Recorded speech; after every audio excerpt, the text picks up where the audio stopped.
we have talked about the prokaryotic transcription. In the prokaryotic transcription, and we studied about various steps: initiation, elongation, and termination, and also promoters and various enzymes. And simultaneously, we have also studied about the various enzymes of eukaryotic transcription and promoters. Now we'll talk about the various aspects of the eukaryotic transcription. This is the DNA. DNA, a promoter region is present. In the promoter region, binding of various transcription factors is taking place. Let us think we are discussing about the synthesis of messenger RNA. Here, the first one which binds is TF2D. It is called TF2D. The TF2D, why it is called? Transcription factor for the messenger RNA. TF2D has one particular protein factor. The protein factor, we call it is this particular TBP. It is TBP. This is known as Tata binding protein. It is called TBP, Tata binding protein. Okay.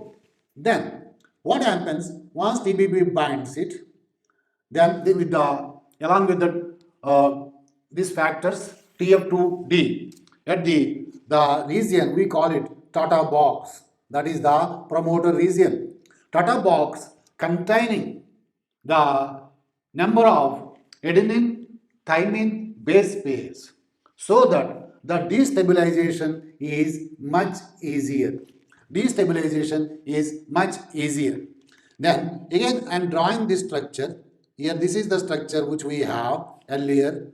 This is the promoter region. Again this is the Tata box where I mentioned above, and then the one of the factor, the TF2D, and also there is a binding of, I say, TBP binding has taken place here. This is the TBP binding has taken place.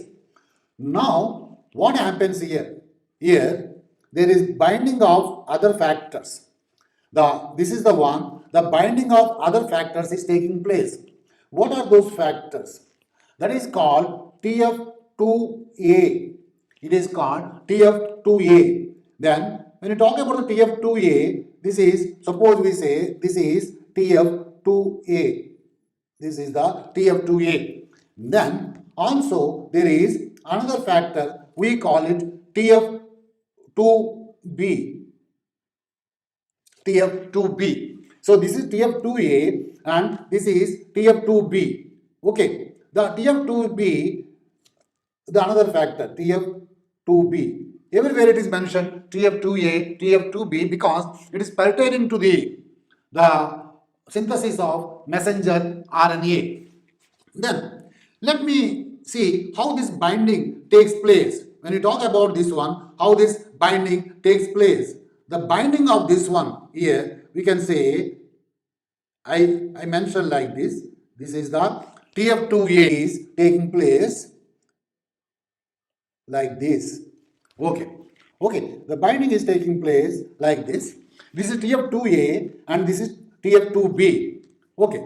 Then the binding of these factors which are taking place, this I can say TF2A, this is TF2B.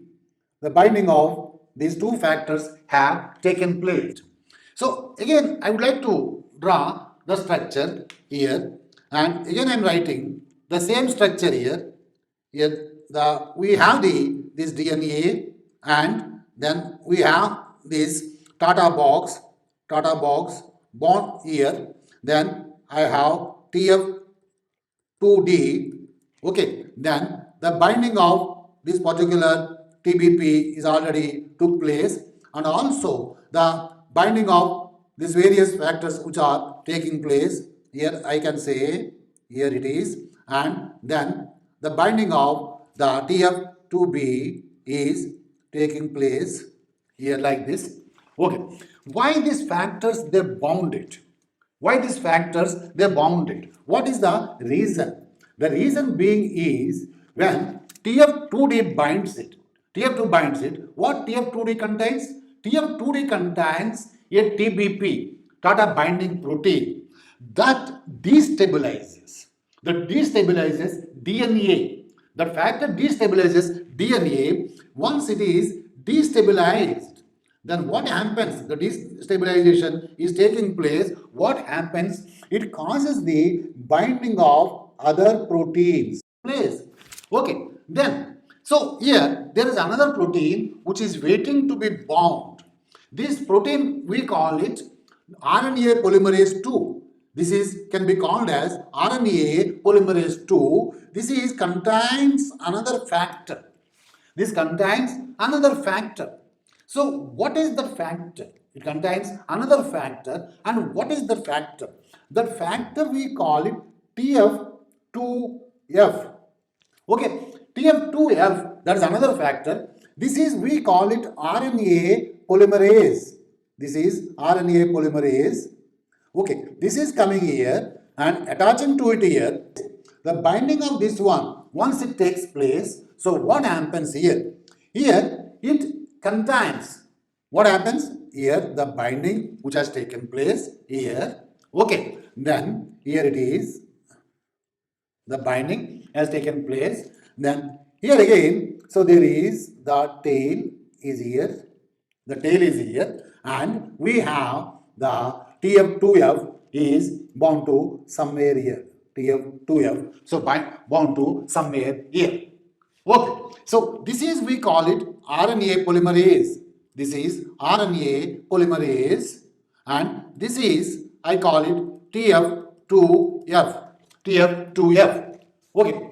This is how the factor after factor, so they are binding it. Once they are binding it, what happens? There are other factors also which are, they are waiting to bound. Again, I have to repeat this structure. So once in this repetition of this structure, we have the Tata box again. I am mentioning the Tata box. And again, I am mentioning TF2D. And also, I am mentioning, I am writing this TBP structure.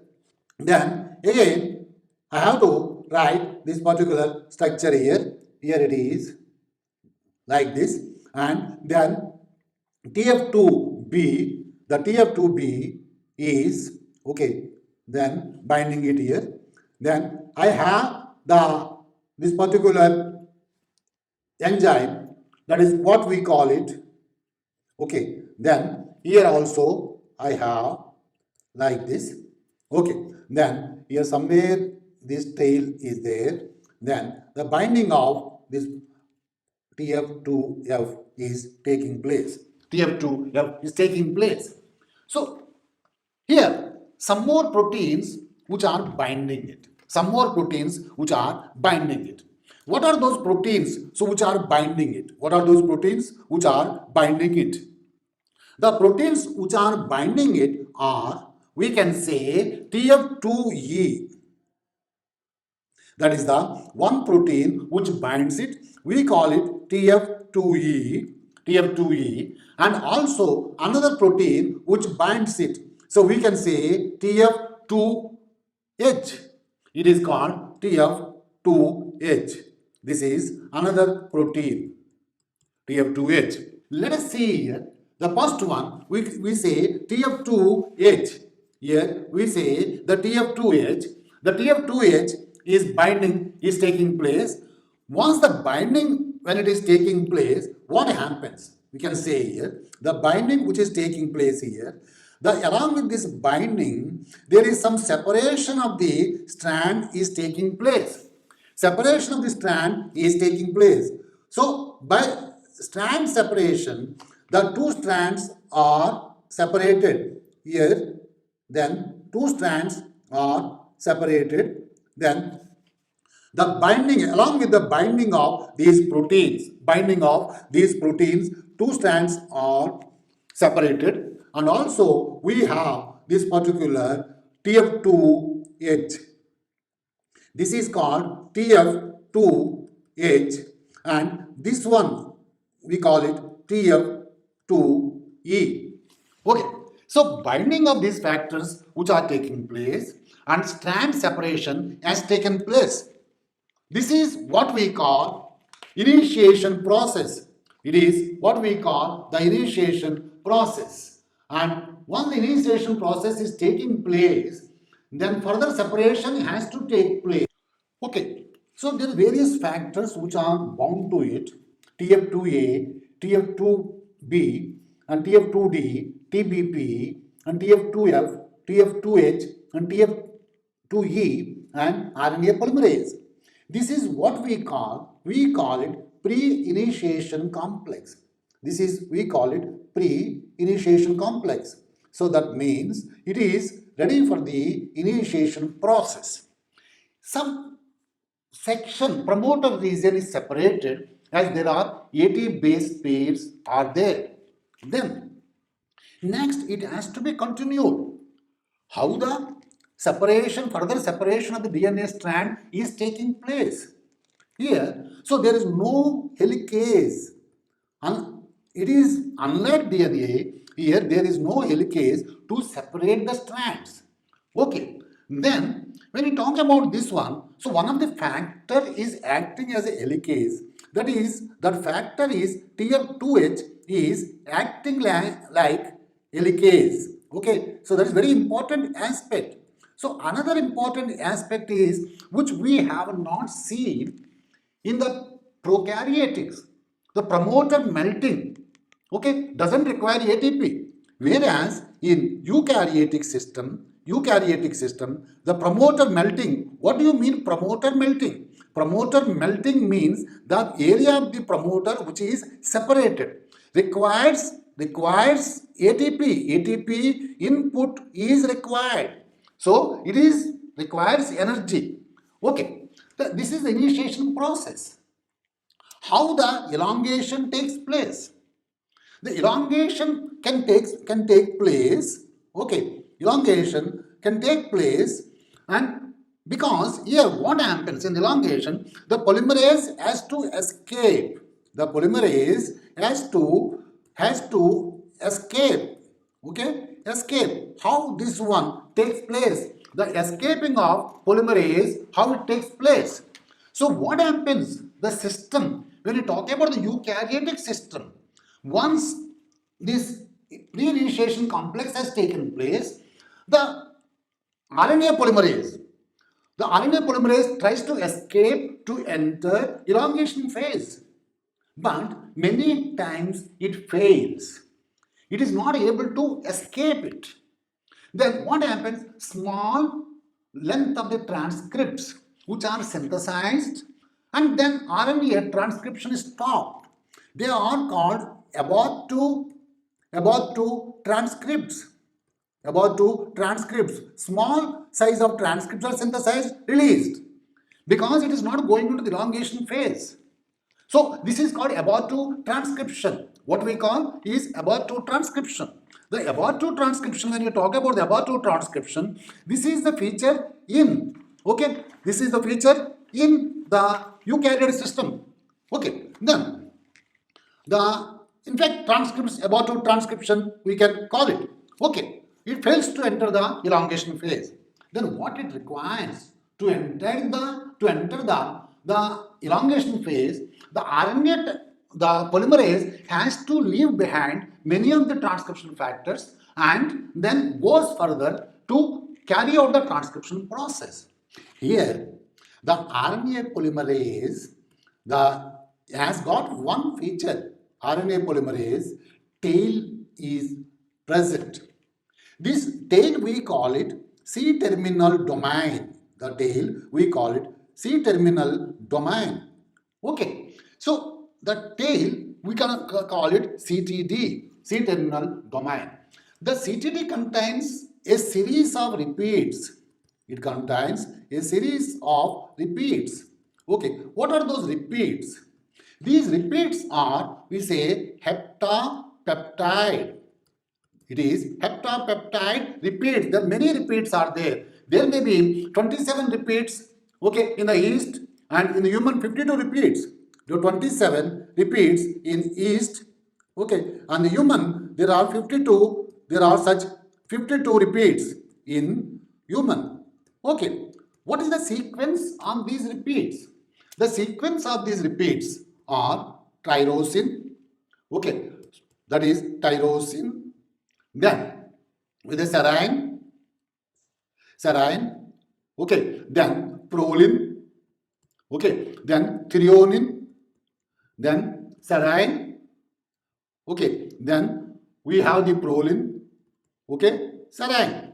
Then heptapeptide repeats are there. Okay, so each repeat contains the site for the phosphorylation. Site for phosphorylation. So, what is the clue for the going into the elongation? So, phosphorylation plays very important role. That means RNA polymerase having a tail, having heptapeptide of some amino acid sequences. So, those sequences where phosphorylation is taking place, once the phosphorylation is taking place, then RNA polymerase gets the ability to escape the site. See, the RNA polymerase gets the ability to escape the site. So, see how beautifully it is managed here. Okay, how phosphorylation is taking place. How the phosphorylation is taking place? It left behind the promoter. The promoter site it left behind promoter side which left behind. Then when you go back again, when it is left behind, the promoter side, see here we have the TF2A, then we have the TF2B,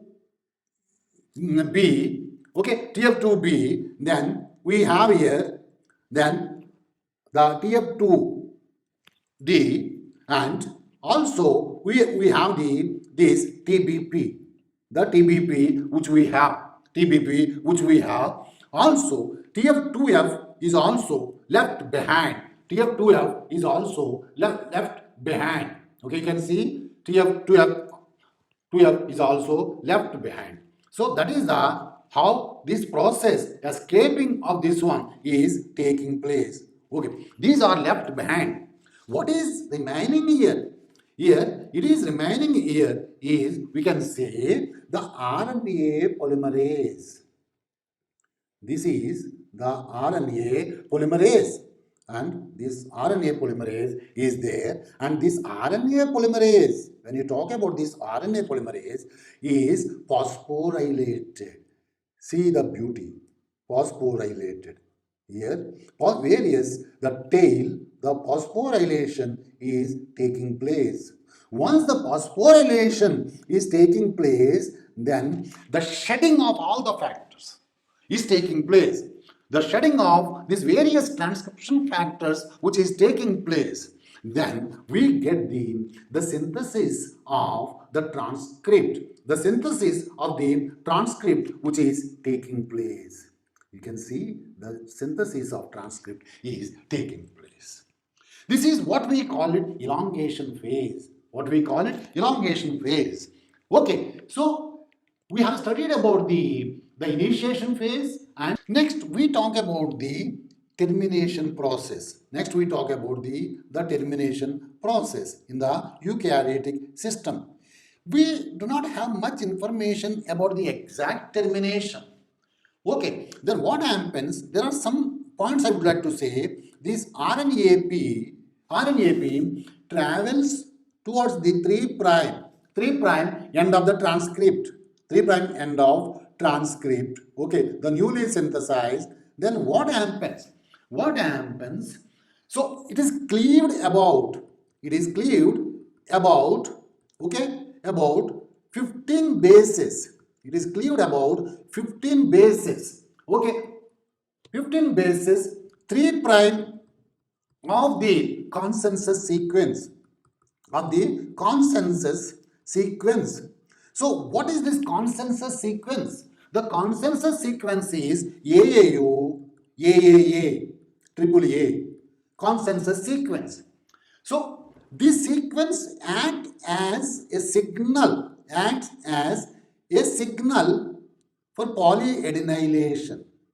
Signal for polyadenylation.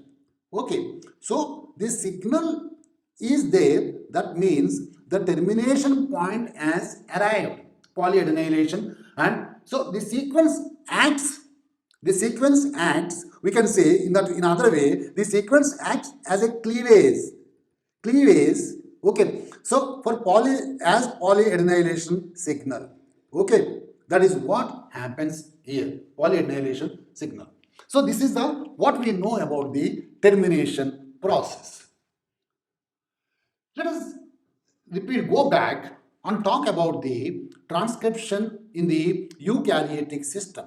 Okay, the objectives which we have taken up is one objective, there's various steps of eukaryotic transcription, that is the aspect, and we have the DNA with promoter, that is called Tata box, where TF2D binds it.